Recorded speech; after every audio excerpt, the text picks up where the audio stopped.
damos la más cordial bienvenida a este primer foro de la calidad y competencia en laboratorios clínicos, organizado por CSP Lo Hace Posible. Mi nombre es Sheila Peña y soy directora de CSP. Los estaré acompañando como moderadora en este espacio, el cual ha sido creado para el encuentro de todo el personal sanitario, los que tengan relación con el área o simplemente deseen disfrutar de la información que les traemos el día de hoy. Durante los próximos minutos estaremos compartiéndoles temas muy interesantes, desarrollados por 5 invitados de lujo, los cuales nos compartirán sus experiencias en el área clínica y otros temas relacionados con el día a día del personal de los laboratorios clínicos. En el marco del Día del Bioanalista, queremos felicitar a todos los hombres y mujeres que ejercen esta importante profesión por su ardua labor, sobre todo estos últimos meses, en donde han realizado un esfuerzo adicional en la emisión de resultados confiables para que el personal médico diagnostique con certeza el tratamiento adecuado de sus pacientes. Sin más, vamos a dar inicio al evento deseando que lo disfruten hasta el final. La primera ponencia viene de la mano del doctor Carlos Pereira. Él nos estará hablando un poco sobre el aseguramiento de la calidad de los resultados en los laboratorios clínicos con un enfoque alternativo. Carlos tiene una licenciatura en biología marina y una maestría en ingeniería sanitaria. Su doctorado es en ciencia mención ecología. Además, tiene un diplomado en sistemas de gestión ambiental y más de 14 años de experiencia en sistemas de gestión y mejora continua. Ha sido líder de sistemas de gestión en organizaciones gubernamentales. En estos momentos es asesor técnico de organismos internacionales como la ONIDU y UASD. También es investigador activo en proyectos de la UCB y profesor universitario. Además, tiene una certificación como auditor y facilitador de acciones de formación. Sin más, le voy a dar el pase a Carlos para que inicie su presentación. Bienvenido, Carlos.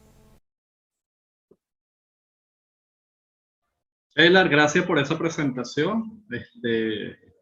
Bueno, estoy muy contento de estar aquí en el primer foro de la calidad y la competencia de los laboratorios clínicos de CSP. Les doy las gracias a todos los asistentes por estar este día con nosotros y bueno, especialmente a los bioanalistas que están cumpliendo, bueno, hoy es su día. De verdad estamos muy agradecidos por toda la labor que están realizando, sobre todo en estos tiempos de pandemia que han sido muy difíciles para todos. Bueno, la labor que hacen es grandiosa. De verdad, mis más gratas felicitaciones a todos.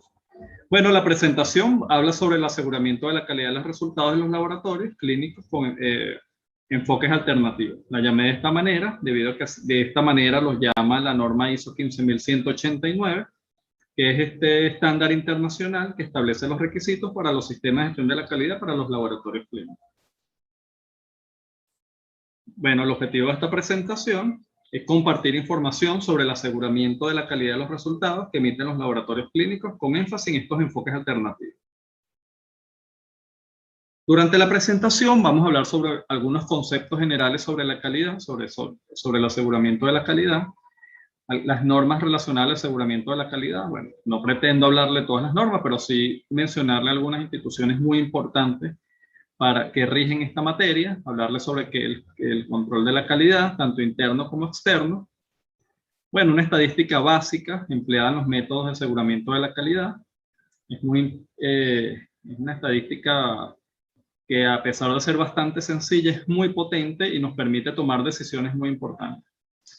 Y bueno, como criterios de decisión, las reglas de Westgard, que hace poco cumplimos 40 años desde que el doctor Westgard implementó estas reglas, las cuales son ampliamente utilizadas en los laboratorios clínicos, de bastante utilidad y permiten tomar decisiones en momentos críticos. También les voy a hablar sobre la métrica Sigma, que es una herramienta muy potente. Es muy exigente, pero muy sencilla de aplicar, pero permite la mejora continua. Les voy a estar hablando un poquito de eso y finalmente con unas consideraciones finales. Bueno, entrando en materia, es importante considerar que el aseguramiento de la calidad se realiza en todas las etapas de los laboratorios clínicos, en todas las fases, en preanálisis, análisis y posanálisis. Aunque la presentación va a estar basada en el control de la calidad que se realiza durante la fase analítica, que es en el momento en que la muestra es tratada para obtener los resultados, procesada para obtener los resultados que vamos a emitir al paciente, es muy importante considerar la calidad tanto en la fase preanalítica y posanalítica. ¿Por qué esto? Si nosotros no consideramos esa calidad imagínense que nosotros tomamos desde el principio, si una muestra está mal tomada, coagulada, con lípidos, o sea, tienen algún problema desde el principio, el resultado que vamos a emitir al final no va a ser el esperado. Entonces, por eso debemos tomar las previsiones desde el principio. Otro ejemplo puede ser que nosotros etiquetemos mal una muestra, nosotros la procesamos, pero esa muestra, por estar mal etiquetada, seguramente se la vamos a dar a un paciente que no está esperando ese resultado. Entonces, bueno, lo crítico de no considerar esos criterios de calidad o esos estándares, esos requisitos de calidad en todas las fases. Sin embargo, bueno, como les comenté, vamos a enfocarnos en esos controles que se aplican durante la fase analítica. Algunos conceptos generales: el control de la calidad, control estadístico de la calidad y aseguramiento de la calidad. Estos son tres términos ampliamente utilizados y que a veces suelen confundirse, pero bueno, hay unas palabras claves que permiten diferenciar uno del otro. El control de la calidad, esa parte del sistema de gestión de la calidad orientada al cumplimiento de los requisitos de la calidad. Sin embargo, el aseguramiento de la calidad es una definición muy similar, pero incluye el término confianza. Y es entonces la parte del sistema de gestión de la calidad orientado a generar confianza en que se van a cumplir los requisitos de la calidad. Entonces, esta pequeña diferencia en la generación de confianza y el cumplimiento de los requisitos tiene que ver cómo nosotros al cliente, que es nuestro usuario, el que está esperando ese resultado, se valora o le transmitimos esa confianza de los resultados que le estamos emitiendo. El control estadístico de la calidad tiene que ver con la parte numérica, ese manejo de datos que nos permite tomar decisiones en el momento de emitir un resultado. Si el resultado nosotros lo consideramos válido con base en algunos criterios que algunos los vamos a ver durante esta presentación. Otros términos muy interesantes, muy importantes en términos de control de la calidad es el error aleatorio y el error sistemático. El error aleatorio está muy ligado a ese término del azar, a esa variabilidad que ocurre con el ambiente, que ocurre en nuestro entorno. Por ejemplo, yo puedo estar ejecutando un análisis en un momento y lo ejecuto en otro momento. Hay una variabilidad intrínseca nada más por realizarlo en un momento diferente en el momento que lo realizo. Esa variabilidad está ligada al error aleatorio. El sistemático está vinculado con fallas en el sistema, fallas en la corrida analítica. Y son los que verdaderamente nosotros debemos controlar porque garantizan o son los que infieren directamente sobre la validez de los resultados. Otros términos muy importantes es el sesgo. El sesgo es qué tan alejado está el resultado que nosotros emitimos del valor verdadero, mientras que esa varianza, o aquí hablamos también de precisión, qué tan cerca están los valores entre sí, los valores que nosotros estamos midiendo entre sí o qué tan alejados están entre ellos. Nosotros podemos tener muchos valores, tal como se muestra en esta gráfica que les presento aquí. Yo creo que ilustra muy bien este ejemplo. Nosotros podemos tener datos muy cercanos al valor real, pero muy dispersos, con una varianza muy grande, tal como se ve en la parte inferior derecha. Si nos damos cuenta, ellos están todos bordeando ese punto medio, ese valor medio, pero están muy dispersos. Lo que nosotros esperamos es que todos estén muy cercanos al valor medio. Es cuando nosotros decimos que tenemos exactitud y precisión. Por ejemplo, en la que está a mano derecha, en la parte superior derecha, hay mayor varianza, pero hay un sesgo muy alto también. Eso es la condición catastrófica en el momento de elegir un resultado. O sea, bueno, estos términos son muy importantes en el momento de hablar de control de la calidad. Otro aspecto muy interesante es el tema de las normas. Muchos organismos internacionales o varios organismos internacionales han emitido estándares o regulaciones o instrumentos que permiten apoyarnos en los laboratorios clínicos en tomar decisiones para la validez. Bueno, empezamos con ISO, la Organización Internacional para la Estandarización. Establece dos normas muy importantes. La norma ISO 9001, que es cuando nosotros queremos certificar un proceso. No está relacionado solo a los laboratorios clínicos, sino a todo tipo de proceso. Es una norma bastante general, pero bastante útil en términos del cumplimiento de requisitos. Sin embargo, ISO ha establecido una norma, en su última versión 2012, que es la ISO 15189, que establece requisitos específicos para los sistemas de gestión de la calidad de los laboratorios clínicos. Y bueno, para nosotros eso se convierte en una Biblia porque es una cantidad de requisitos, son 25 requisitos, 15 de gestión y 10 técnicos, que nosotros debemos cumplir para decir que demostramos competencia, que tenemos un laboratorio que cumple con requisitos y demuestra competencia. Y ahí es cuando obtenemos ese proceso de acreditación. Bueno, también tenemos la IFCC, la International Federation of Clinical Chemistry and Laboratory Medicine, que tiene varias normas muy interesantes, varios estándares. De hecho, ellos tienen una recopilación interesantísima desde los años 60, donde en su página web puedes descargar todas las publicaciones que ha hecho estos equipos de trabajo en las diferentes revistas científicas. CLIA, por sus siglas en inglés, Clinical Laboratory Improvement Amendments, establece en los Estados Unidos de Norteamérica el error máximo permisible, criterios de desempeño. Por ejemplo, hay una regla en los Estados Unidos que se deben correr 2 controles de la calidad cada 24 horas, por ejemplo. Entonces, bueno, son muy interesantes, muy importante toda esta información que emite este instituto. Clinical and Laboratory Standard Institute establece diferentes instrumentos. Bueno, el tema es que muchos de estos no son gratuitos, pero son muy interesantes porque de alguna forma ellos han instrumentado todo lo que establece la norma ISO 15189. Por ejemplo, tenemos la norma C24A4 que tiene que ver con el control estadístico de la calidad. Es muy interesante todas estas guías para el control de la calidad. ILAC también tiene algunas normas o algunos instrumentos bien interesantes. Está RELIVAC, que son las guías alemanas de la calidad, y yo no puedo pronunciarles esas palabras que están ahí, pero eso son guías que están ya traducidas incluso en inglés y en español, porque son ampliamente utilizadas por la comunidad europea y tiene unas normas súper interesantes en términos de calidad. Y College of American Pathologists, que también tienen diferentes instrumentos, todos totalmente recomendados para su revisión. Hablando de control de la calidad, existen 2 tipos, los internos y los externos. Los internos son aquellos que nosotros realizamos dentro del laboratorio sin participación de un ente externo. Algunos de ellos son el uso de materiales de referencia que pueden estar certificados o no, muestras previamente analizadas y muestras provenientes de repositorios. El externo, interviene un ente externo, como lo dice la misma palabra, y hay 2 tipos, el ensayo de aptitud y las comparaciones interlaboratorias. Ahorita en 3 minutos vamos a estar explicando cada una de ellas. Bueno, ¿qué es una muestra control? Es un método de control de calidad interna y generalmente son esas sustancias que reaccionan frente al sistema analítico de forma muy parecida a la muestra de un paciente.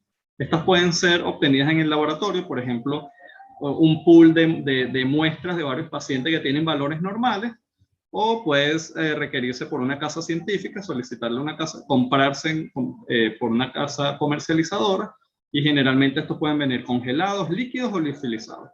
Yo particularmente recomiendo los líquidos porque los liofilizados aunque tienen muchas ventajas también, estos, son preparados en el laboratorio y tienen un error adicional que es cuando hacemos las diluciones respectivas para obtener la concentración que necesitamos. Todas estas muestras control tienen muchas funciones: validar la fiabilidad del sistema analítico, evaluar el rendimiento del bioanalista y evaluar las condiciones ambientales que pueden influir en los resultados, que les comenté anteriormente, que está muy ligado al error aleatorio. Aquí les muestro algunos ejemplos de una guía de la Organización Mundial para la Salud que tiene que ver con el control de la calidad o todo lo que tiene que ver con los sistemas de gestión de calidad de los laboratorios. Y bueno, por ejemplo, hay diferentes tipos de muestra control. Esta puede ser con valores normales, valores anormales y valores críticos, que son esos criterios de decisión de una condición particular de los pacientes. Les hablé de CLIA anteriormente, que establece en Estados Unidos esos criterios de desempeño. y son muy importantes porque ahí tú puedes evaluar ahí te puedes evaluar o revisar qué tipo de control utilizar, cada cuánto tiempo medir. O sea, tiene una guía muy interesante para obtener. Generalmente se utiliza para obtener una curva que vamos a hablar posteriormente, que es muy importante. Se utilizan 20 controles durante 30 días. Yo les comenté que CLIA establece que se tomen 2 muestras de control de la calidad cada 24 horas. Entonces, bueno, ¿cómo se realiza esto? Uno toma una medición antes de realizar la corrida analítica. Ahí en ese momento uno verifica que el funcionamiento, que todo está bien, si estamos cercanos en esos criterios de decisión, dentro del criterio de decisión, y hacemos la corrida. Y al finalizar es recomendable también medir para nosotros garantizar de que todo lo que hicimos anteriormente estuvo bien. ¿Qué pasa si en el momento que hacemos la última medición con el control de la calidad estamos fuera de esas especificaciones? Debemos revisar cuándo empezó a ocurrir esa anomalía y volver a procesar todas las muestras. Entonces, bueno, es muy importante porque de alguna forma nosotros le estamos diciendo a nuestros usuarios que estamos seguros del resultado que le estamos emitiendo. Otra forma de controlar internamente la calidad es el análisis de muestras examinadas previamente. Y eso no es más que nosotros preservar las muestras bajo unas condiciones específicas que permitan mantener las propiedades y una vez y con intervalos planificados, ir reevaluando la muestra en nuestros equipos de manera de ver cómo estamos funcionando. Es muy interesante esto, pero es muy importante que estas muestras estén verificadas. ¿Y qué significa eso?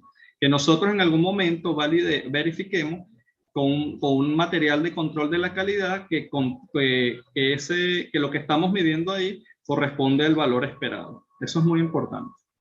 Está en el uso de materiales de referencia certificados, que es una sustancia que ha pasado por un procedimiento metrológicamente válido para una o más propiedades especificadas. Bueno, porque también existen sustancias que son multianalitos o puedes medir muchas propiedades. Y eso está acompañado de un certificado que no es más que una comparación con patrones de trabajo, patrones secundarios, patrones primarios. O sea que tú puedes ver cómo está en esa pirámide de trazabilidad, con quién estuvo comparado, con un patrón que ha sido previamente certificado y que tiene mayor valor. Bueno, ya hablando de estos métodos de control de la calidad externa, están las comparaciones interlaboratorio, que la norma lo define como la organización, realización y evaluación de mediciones sobre el mismo ítem o similares por 2 o más laboratorios de acuerdo a condiciones preestablecidas. Y no es más que un proceso de organización que realiza un ente donde distribuyen unas alícuotas de unas muestras a diferentes laboratorios. Estos laboratorios estiman o hacen la medición con sus equipos bajo sus condiciones, bajo condiciones preestablecidas, y después se hace una comparación de todos esos resultados. Eso, bueno, se estiman desviaciones estándar, coeficientes de variación, y ahí podemos ver quién se aleja más de eso, quién se aleja más de ese valor medio esperado. Esto es un proceso muy importante. De hecho, la norma 15.189 tiene una cantidad de requisitos o de artículos en el que describe este proceso, porque es muy importante, permite evaluar el desempeño de los laboratorios participantes, asegurar la calidad de los resultados analíticos, identificar desviaciones, apoyar las declaraciones de equivalencia de mediciones, estimar incertidumbre. Bueno, es muy útil porque permite obtener resultados muy valiosos para estimar el control de la calidad. Otro método externo es el ensayo de aptitud, que no es más que una evaluación de desempeño que realiza un ente. Generalmente estos son entes públicos que otorgan permisos, las autoridades sanitarias emiten unos permisos de operación a los laboratorios, y es muy parecido al método anterior. Estos entes o estas autoridades sanitarias, como un Ministerio de la Salud, por ejemplo, o un Ministerio de Sanidad, otorgan unas muestras con valores que ellos conocen. El laboratorio realiza el análisis, desconociendo el valor, emite el resultado y hay una comparación entre el valor esperado y ese valor, y dependiendo si está dentro de los valores establecidos o de esos valores aceptables, este ente sanitario otorga el permiso para seguir trabajando. Bueno, hablando de la estadística, existen algunas métricas que son muy básicas, son muy fáciles de determinar, pero brindan mucha información valiosa en el momento de tomar decisiones. Algunas de ellas es la media aritmética, que es más sencillo, es la suma de todos los valores entre el número de valores determinados, el error estándar, por ejemplo, la desviación estándar, el coeficiente de variación, son, bueno, en estadística son fundamentales. Hay otras adicionales, pero estas son las más importantes. Y todo esto permite realizar unas gráficas muy importantes, que son las gráficas de control. Estas gráficas permiten identificar el valor medio e ir determinando, bueno, primero las desviaciones estándar. Les comenté que generalmente se realizan entre 20 y 30 datos estimados en un mes. Eso es lo mínimo que se debe colocar para estimar la media de las desviaciones. Y ahí nosotros podemos ver en qué momento un valor sale de 2 desviaciones estándar, 3 desviaciones estándar, 4 desviaciones estándar y tomar valor. Y ahí es cuando entramos un poquito en esas reglas de Westgard, que les comenté que, bueno, hace poquito cumplieron 40 años, el doctor James Westgard de la Universidad de Wisconsin Medical School, y bueno, él tuvo una amplia trayectoria y unos aportes interesantísimos en materia de control de la calidad de los laboratorios. En su página web altamente recomendada también pueden ver información muy interesante en términos de calidad. Y bueno, él estableció unas reglas. Generalmente se usan de forma de multireglas o multicriterios, donde dependiendo de la métrica sigma que vamos a ver brevemente, podemos saber qué reglas podemos considerar. Y eso te permite saber si estás cumpliendo en el momento que se viola esa regla, parar la corrida analítica y verificar qué es lo que está pasando. Una vez que se haya determinado cuál es la situación a corregir, se corrige, se vuelve a medir los muestras de control. Si se cumplen las reglas, puedes continuar la corrida analítica. De eso se trata. Bueno, las reglas son muy sencillas, se basan en hacer mediciones y colocarlos en esta gráfica de control. Entonces, por ejemplo, cuando tienes una desviación, un valor que sale de 2 desviaciones estándar, ahí hay una alerta. Al principio esto se tomaba como un criterio de rechazo, actualmente no, porque pasaba que había mucho error tipo 1, o ese error en el que tú rechazas valores que son aceptables. Entonces, por esta razón, bueno, simplemente es un criterio de alerta. Sin embargo, cuando tienes un valor que se aleja de 3 desviaciones estándar, ya ahí hay que parar. Y ahí se debe verificar qué es lo que está pasando. También puedes tener que tienes 2 datos continuos que violan la regla de 2 desviaciones estándar. Tienes violaciones 4S, que por ejemplo tienes un dato por encima de 2 desviaciones estándar, un dato por debajo de desviación estándar. Ahí ocurre algo. Y cada una de ellas te puede dar un indicio de qué tipo de error estás cometiendo. Por ejemplo, si tú tienes muchos datos que están por encima y por debajo de la desviación estándar, ya tú puedes ir visualizando que puedes tener un error de tipo aleatorio. Pero si tú tienes muchos datos sobre la misma desviación estándar, o sea, todos por encima o todos por debajo, ya ahí tú sospechas de error sistemático. Bueno, estas guías de Westgard ilustran muy bien estas condiciones. Bueno, les quiero hablar sobre la métrica sigma. La métrica sigma es súper interesante, es una métrica muy fácil de aplicar, pero muy exigente. Generalmente los que trabajamos en calidad establecemos metas, por ejemplo, de que el 95% cumplan una condición específica, pero esta métrica, que se basa en los defectos por millón de casos, es bastante exigente. Por ejemplo, cuando nosotros establecemos este ejemplo que le está comentando de 95%, de que tú dices, bueno, el 95% de las veces debo cumplir esta condición. Nosotros estamos aceptando 50, si cuando lo llevamos de 100% a 1 millón, estamos aceptando 50.000 defectos por millón. O sea, lo podemos ver tal vez bajo con respecto al millón de casos, pero cuando estamos hablando de la salud, yo sé que ninguno de nosotros nos gustaría estar entre esos 50.000 casos. Bueno, esta métrica fue inventada en 1986, fue aplicada ese mismo año en Motorola y eso permitió ahorrar cerca de 17.000 millones de dólares, porque bueno, es bastante exigente y te permite, es una métrica muy utilizada para la mejora continua. En el caso de, bueno, esto tiene una escala del 1 al 6, aunque tú puedes obtener una métrica superior a 6, y se considera aceptable cuando la métrica es superior a 4. Cuando está por cerca de 3, tú dices, bueno, esta es una calidad mínima aceptable, y cuando tienes 2 y 1, bueno, estás muy mal. Debes tomar acciones, porque tienes entre 308.500 millones de casos, 308.500 casos por millón de casos defectuosos, o hasta 691.500, que es bastante. Entonces, bueno, lo ideal es tener por encima de 6, que son 3,4 defectos por millón, que es bastante bajo. Si lo llevamos a porcentajes casi como 0,034 o un poco menos, tendría que hacer el cálculo correctamente, pero bueno, es pasar de esa escala de 100 a millón. Y es muy fácil, lo podemos determinar como se los expliqué ahorita, de porcentaje pasarlo a millón, o medir el porcentaje de error, que este incluye tanto el aleatorio como el sistemático, el sesgo y el coeficiente de variación, pues esas fórmulas que les muestro ahí. O determinar el número o de defectos por millón de casos con las fórmulas que les muestro ahí en la parte superior. Bueno, aquí les muestro un ejemplo para ilustrar una de las tablas que te permite elegir cuáles son las reglas de estas reglas de Westgard que les hablé anteriormente o multireglas que podemos seleccionar en el laboratorio.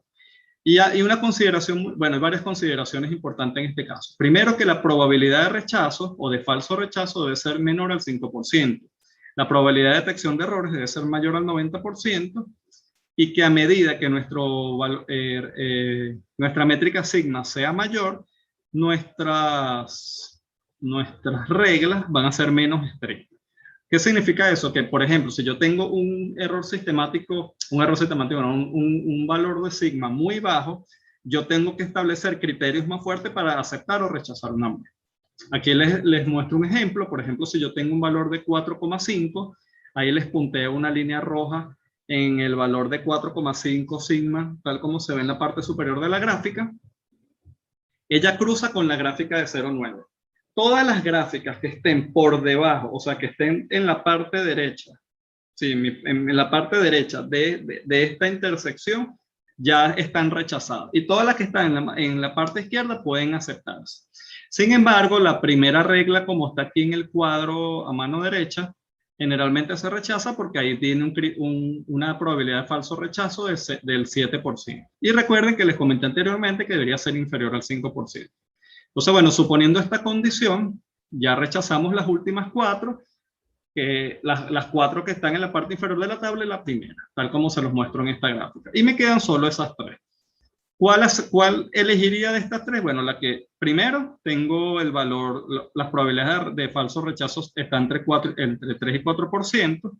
Sería conveniente la de 3%, pero la de 4% también es aceptable.